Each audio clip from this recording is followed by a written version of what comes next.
আসসালামু আলাইকুম দর্শক মণ্ডলী, কেমন আছেন? আশা করি সবাই ভালো আছেন। ইদানিং কিছু কিছু আপনার ছবি ছাড়ার পরে দেখা যায় ইউটিউব কোম্পানি কপিরাইট মেরে দেয়। আমার কথা হলো, কপিরাইট ওই ক্ষেত্রেই প্রযোজ্য হয় যেখানে সে কপিটা করছে তার, হ্যাঁ, যদি গান কপি করে এটা কপিরাইট যেতে হবে না, কারণ গান যে কোনো মানুষের যে কোনো ভালো লাগবে সেটা সে প্রয়োগ করতে পারে। এটা টিকটক কোম্পানির একটি নিয়ম, সেটা ভেঙে দিচ্ছে ইউটিউব কোম্পানি। এটা হতে পারে না, এটা কোনোভাবেই মেনে নেওয়া যায় না।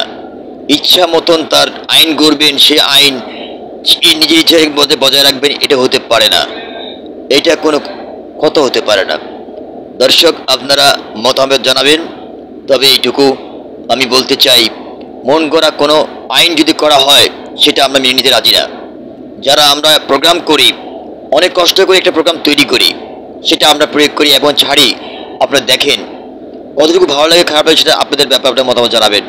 কিন্তু সেখানে কপিরাইট মেরে একটা ভিডিওকে স্তব্ধ করে দেওয়ার মতো অধিকার তারা রাখে না। এইটুকু আমি আপনাদের বলতে চাই। খোদা হাফেজ, আসসালামু আলাইকুম।